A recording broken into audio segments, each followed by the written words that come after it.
Smart People, the social dimension of smart city.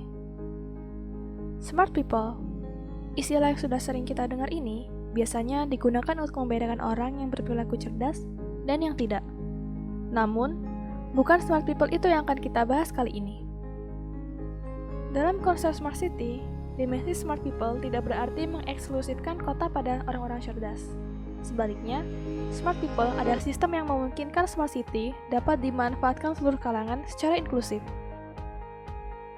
Smart people menargetkan perubahan cara masyarakat berinteraksi terhadap pemerintah, swasta, maupun sesama masyarakat dengan menciptakan kesetaraan digital atau digital inclusion melalui edukasi. Dengan terciptanya digital inclusion, diharapkan seluruh lapisan masyarakat dapat memiliki hak berpendapat dan menerima pelayanan yang setara. Smart people juga diproyeksikan sebagai cara cerdas untuk memfasilitasi pilihan karir, kesempatan kerja, pelatihan kejuruan, serta pedoman sepanjang hidup bagi seluruh lapisan usia dan demografis. Smart people mendukung terciptanya aksesibilitas dan lingkungan inklusif untuk meningkatkan partisipasi, keterbukaan pikiran, dan kreativitas untuk menyokong kemakmuran dan inovasi dalam kota atau komunitas. Suatu inisiatif Smart City dapat dikatakan memenuhi dimensi smart people jika 1. Meningkatkan intelektualitas warga kota. 2. Memanfaatkan peran warga kota sebagai sumber ide dan inovasi. Namun, sebelum kita membahas smart people lebih dalam, sebenarnya perlu nggak sih ada konsep smart people di kota cerdas?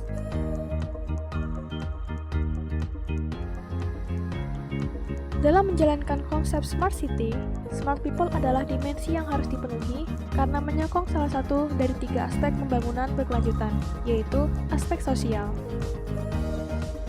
Melalui edukasi dan penerapan smart people secara efektif, setiap penduduk memiliki kesempatan yang sama untuk berpendapat dan memanfaatkan utilitas yang tersedia, sehingga meminimalisir kesenjangan yang berujung pada konflik maupun masalah sosial lainnya.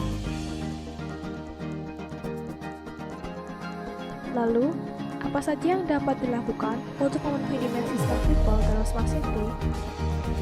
Yang pertama adalah crowdsourcing.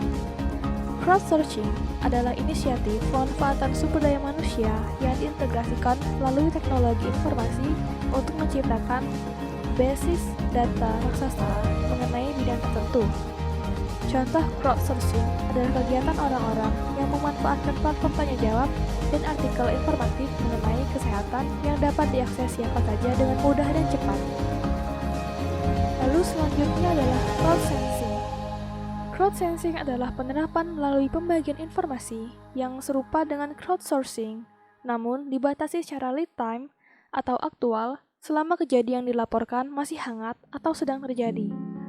Contoh crowdsensing adalah pemanfaatan aplikasi daring yang berguna untuk melaporkan tindak kriminal atau kerusuhan publik dan menyebarkannya secara langsung ke pihak berwenang. Selanjutnya ada Innovation District. Penerapan Innovation Districts berfokus pada pengajuan gagasan dan ide-ide kreatif masyarakat yang dapat dilihat oleh seluruh stakeholder termasuk masyarakat lainnya secara terbuka untuk mewujudkan bottom-up planning. Contoh Innovation Districts adalah pemanfaatan laman daring untuk mengajukan petisi yang dapat disetujui masyarakat umum serta disampaikan ke pihak terkait yang berwenang. Selanjutnya, ada e-governance services. Serupa dengan Innovation Districts, e-governance services memberi kesempatan bagi masyarakat untuk berpartisipasi dalam pembangunan kota cerdas mereka. Bedanya, e-governance services memungkinkan interaksi dua arah agar pemerintah juga dapat memberikan layanan daring. E-governance services paling mudah dijumpai misalnya pada fitur e-Samsat yang memungkinkan pembayaran secara daring.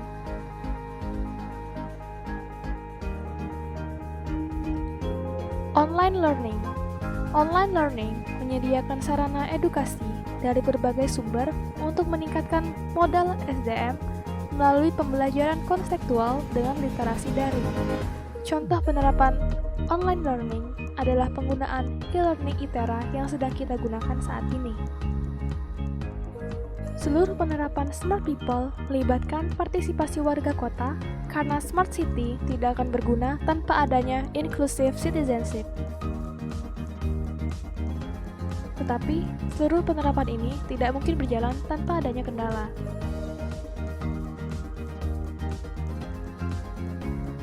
Kendala penerapan Smart People meliputi yang pertama adalah disbelieving, adanya ketidakpercayaan warga kota terhadap instansi pemerintahan dan ketidakpercayaan warga kota terhadap penyedia layanan daring.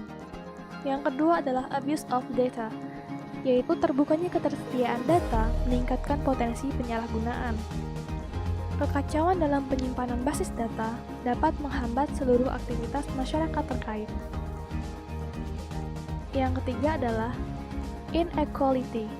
Penerapan Internet of Things dalam Smart City tidak dapat diterapkan secara maksimal jika ada warganya yang belum memiliki perangkat kompatibel.